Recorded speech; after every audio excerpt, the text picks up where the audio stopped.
ગામડાનો ધબકાર ચેનલના સૌ ખેડૂત મિત્રોને જય માતાજી. મિત્રો, આજે 27 એપ્રિલ જાણીતા વેધર એનાલિસ્ટ અશોકભાઈ પટેલની આગાહી આવી છે. તેમની આગાહી જોઈએ. સૌરાષ્ટ્ર, ગુજરાત અને કચ્છના ગરમ કેન્દ્રોમાં મહત્તમ તાપમાન 27 એપ્રિલથી 3 મે 2023 દરમિયાન 41 ડિગ્રીથી 44 ડિગ્રીની રેન્જમાં રહેવાની શક્યતા. ગુજરાત અવલોકન. ગુજરાત રાજ્યના મોટાભાગના વિસ્તારોમાં મહત્તમ તાપમાન નોર્મલથી 2 થી 4 ડિગ્રી વધુ છે. અમદાવાદમાં સૌથી વધુ મહત્તમ તાપમાન 44.8 ડિગ્રી નોંધાયું ગઈકાલે, જે નોર્મલથી 3.2 ડિગ્રી વધુ છે. તેમ છતાં આ હીટવેવ તરીકે ગણાતું નથી, કારણ કે અમદાવાદનું નોર્મલ મહત્તમ તાપમાન 26 એપ્રિલથી 41.6 ડિગ્રી થયું છે.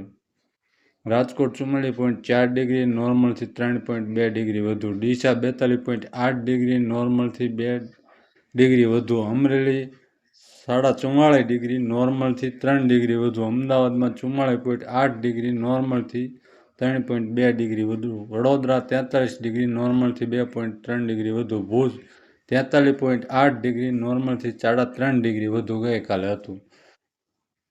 પવનો મુખ્યત્વે પશ્ચિમી રહેશે. પવનની ઝડપ 15 થી 25 કિલોમીટર કલાક રહેશે. ઝાટકાના પવનો 25 થી 35 કિલોમીટર કલાક. મોટાભાગના દિવસોમાં આકાશ મુખ્યત્વે સ્વચ્છ રહેશે. હાલનું નોર્મલ મહત્તમ તાપમાન ગુજરાતના મોટાભાગના વિસ્તારોમાં 40 ડિગ્રીથી 41 ડિગ્રી ગણાય. અનુમાનિત મહત્તમ તાપમાન 27 એપ્રિલથી 3 મે 2023. ગુજરાત રાજ્યના ગરમ કેન્દ્રોમાં 41 ડિગ્રીથી 44 ડિગ્રી રેન્જમાં રહેવાની શક્યતા છે. અનુમાન સમયગાળા દરમિયાન મહત્તમ તાપમાન 1 ડિગ્રીથી 3 ડિગ્રીની વધઘટ થવાની શક્યતા છે, પરંતુ તે અનુમાનિત રેન્જમાં જ રહેશે. મિત્રો, એટલે કોઈ મોટો ઘટાડો થશે એવું નથી. અને મિત્રો, અશોકભાઈનું એવું કહેવાનું છે કે નોર્મલ અત્યારે 41.4 ડિગ્રી જેવું તો અમદાવાદનું ગણાય, 44 થયું એટલે 3 ડિગ્રી વધારે. અને આ કોઈ આમ થઈ ગયું, ગ્લોબલ વોર્મિંગ થઈ ગયું ને એવા કોઈ પણ સોશિયલ મીડિયા પોસ્ટો આવે તો એમાંથી કોઈ હેરાન પરેશાન થવું નહીં. દર વર્ષે આવું બનતું હોય છે. આવા હીટવેવ આવશે. આને હીટવેવ કહી પણ ન શકાય. નોર્મલથી 2-3 ડિગ્રી જ વધુ છે. આવું તો આખા વર્ષ રહેતું હોય. નોર્મલથી 2-3 ડિગ્રી નીચું અને ઉપર જતું હોય છે.